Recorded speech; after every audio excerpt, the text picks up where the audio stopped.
izložba Jedna hrvatska priča prati već gotovo 20 godina suradnje između Adris grupe i marketinške agencije i dizajnerskog studija Bruketa, Žinić i Grej i njihove sestrinske tvrtke Brigada. U stvari to je jedna dosta neobična situacija zbog toga što korporacije inače nisu sklone financirati radikalne eksperimente, dok je u ovom slučaju to odista došlo snažno do izražaja.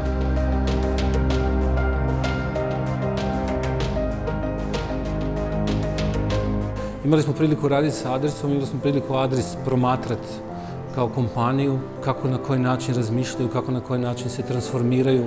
Jako puno smo naučili od njih i ono što mogu reći zapravo da su nas gurali napred, da svakog projekta koji smo radili izvučemo totalni maksimum.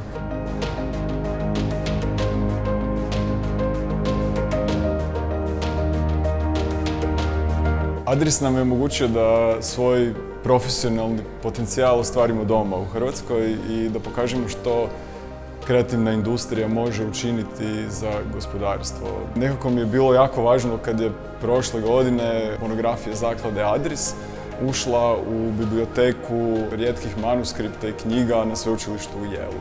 Zaista vrhunski ljudi su ovih 20 godina radili na ovim projektima i nije im bilo jednostavno, zato što Adris ne podnosi prosječnost i Adris je spreman ulagati jedino u ambiciozne ideje.